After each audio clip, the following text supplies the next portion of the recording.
मालिकेमध्ये आपण पाहतोय आता इथे ज्योती आईला समजावत असते आणि तेव्हा तिची आई म्हणत असते, तू काळजी करू नकोस बाळा, सगळं काही व्यवस्थित होणार आहे, काळजी करण्याची काही एक गरज नाही आहे. त्याच वेळेला आता इकडे ती म्हणत असते, आई पण तू नको ना गं एवढा टेन्शन घेऊस, एवढा सगळा विचार करत बसलीस तर कसं होणार आहे. तेव्हा तिची आई म्हणत असते, बघ ना आज जे काही झालं आहे ना त्या सगळ्या गोष्टीमुळे मला तर थोडंसं टेन्शनच आलं आहे बघ. तेव्हा ज्योती म्हणत असते, हे बघ तू काळजी करू नकोस, मी ना इथे त्यांच्याकडे जाऊन येईल आणि त्यांच्याकडे गेलं ना त्यांची माफीसुद्धा मागेल. मला माहिती ना ते पुरुषोत्तम काका जे आहेत ना ते खूप मनाने चांगले आहेत, मला पूर्ण विश्वास आहे की काही झालं ना तरी ते मला नक्कीच माफ करतील. आणि त्याचबरोबर ताई तुला एक गोष्ट सांगू का, आता आपल्याला इथे लग्न करायचं आहे ना आपल्या ताईचं, मग मला ना आता इकडे डे नाईट काम करावं लागणार आहे. त्याच वेळेला आता इकडे तिची आई म्हणत असते, नाही या बाळा अजिबातच नाही, एवढं डे नाईट वगैरे काम करण्याची काही गरज नाही, तुझ्या गोष्टी लक्षात येत आहेत का. मग आता ती म्हणत असते, का नाही काम करायचं, कारण जर आपण डे नाईट काम केलं तर सगळ्या गोष्टी व्यवस्थित होणार आहेत. तेवढ्यातच आता तिथे प्रीती आलेली असते. प्रीती आणि तिची आई दोघीजणी मार्केटमध्ये निघालेल्या असतात आणि तेव्हा ज्योती म्हणत असते, मी तुम्हा दोघींना सोडते. मग आता ती म्हणत असते, नाही नको, आम्ही जाऊ, इथे जवळच जायचं आहे.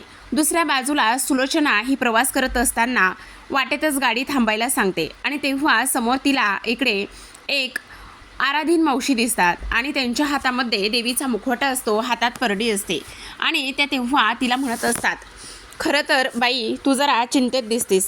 तेव्हा सुलोचना इथे पर्समधले 100 रुपये काढते आणि पर्समधले 100 रुपये काढून ती त्या बाईंना देत असते आणि त्याचबरोबर इकडे देवीचा आशीर्वादसुद्धा घेते.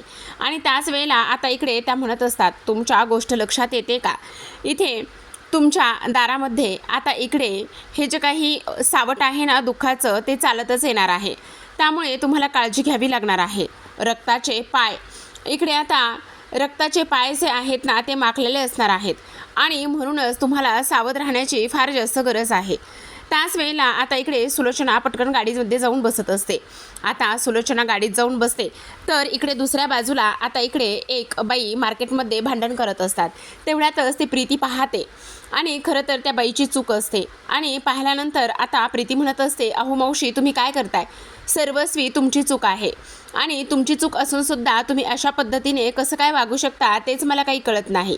मग आता इकडे ती म्हणत असते, तुला काय करायचं आहे, तू ह्या सगळ्या गोष्टी मला अजिबातच सांगायच्या नाही, समजलं, तू गपचूप काम कर, ह्या सगळ्या गोष्टी माझ्याकडे तू बोलायला येऊ नको, समजलं. असं बोलल्यानंतर आपण पाहतो की आता इथे त्या म्हणत असतात, अगे किती जिद्दी आहेस, किती हट्टी आहेस. त्याच वेळेला ती म्हणत असते, जर खरंच माझ्या हाती कायदा असला ना तर एक गोष्ट सांगू का, तुम्हाला ना मी असं सुतासारखं सरळ केलं असतं, काहीही म्हणा. त्याच वेळेला आता इकडे ते भाजीवाले दादा म्हणत असतात, ऐका होताही जाऊ द्या, तुम्हाला एक गोष्ट सांगू का, ह्या सगळ्या गोष्टीमुळे काही होणार नाही, ह्या काही सुधारणार नाही आहेत.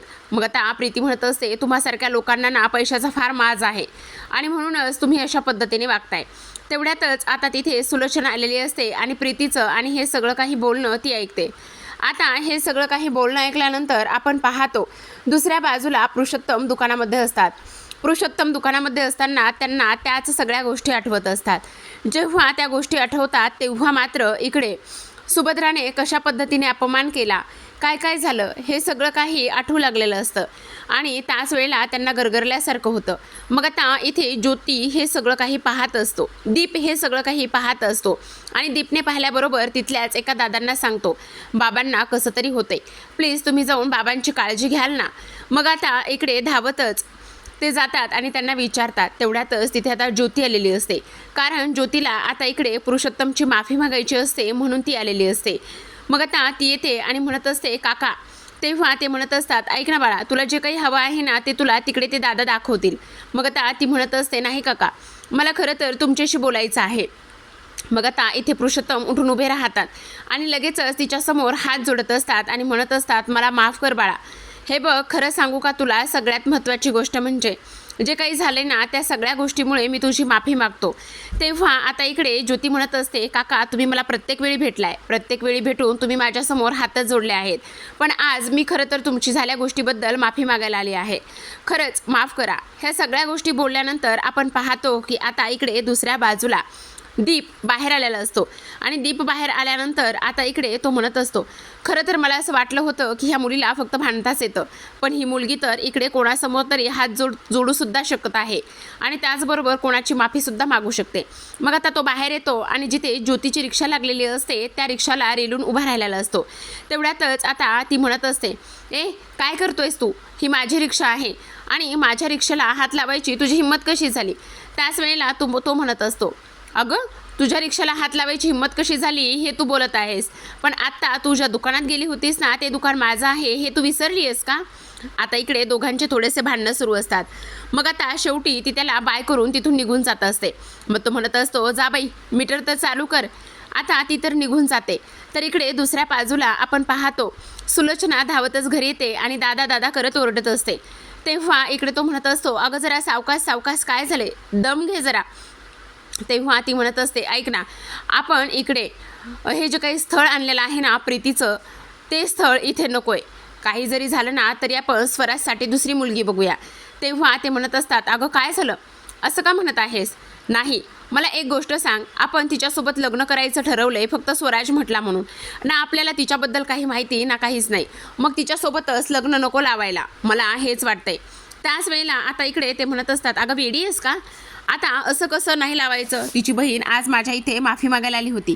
हो दादा, तिची बहीण एक वेळा चांगलीही असू शकते रे, पण ती मुलगी चांगली आहे कशावरून? अगं तिची आई चांगली, तिची बहीण चांगली, मग ती चांगली नसेल कशावरून? हे बघ, असं उगाच स्वतःवरून स्वर्ग गाठू नकोस. आणि ती मुलगी चांगली आहे, मला पूर्ण खात्री आहे, विश्वास आहे. मग आता ती म्हणत असते, मी तुला सांगितलंय ना की मला ती मुलगी आवडत नाही म्हणून. आणि त्याच वेळेला पुरुषोत्तम म्हणत असतात, ऐकून घेत जा जरा.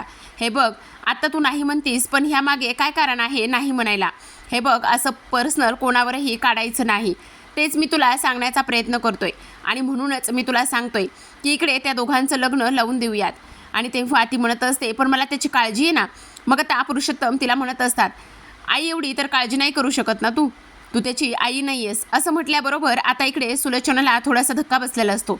सुलोचना आता इकडे रडायला लागते आणि त्याच वेळेला ती म्हणत असते, खरंच अगदी बरोबर बोललायस तू, मी आई नाही आहे ना त्याची. असं म्हटल्यानंतर आपण पाहतो दुसऱ्या बाजूला आता इकडे रिक्षा लावून रिक्षा स्टँडवर इथे ज्योती उभी असते. तेवढ्यातच एक माणूस येतो आणि रिक्षा स्टँडवाले लोक येऊन त्याला धमकवतात. मग आता हे सगळं ज्योती पाहत असतो. आता ज्योती तिथे येतो आणि ज्योती तिथे आल्यानंतर आता तो म्हणत असतो, चला हो ताई, इथे जायचं आहे. तेव्हा पुन्हा काही लोक येतात आणि काही लोक आल्यानंतर इथे त्याला सरळ सरळ हात उचलत असतात आणि ते म्हणत असतात, तिकडे पाठीमागे रिक्षा स्टँड आहे, जर तिकडे रिक्षा स्टँड उभं केलेलं आहे तर तुम्ही ह्या रिक्षात का बसताय? मग आता इकडे त्या तिघांमध्ये सुद्धा खूप जोराचं भांडण होतं.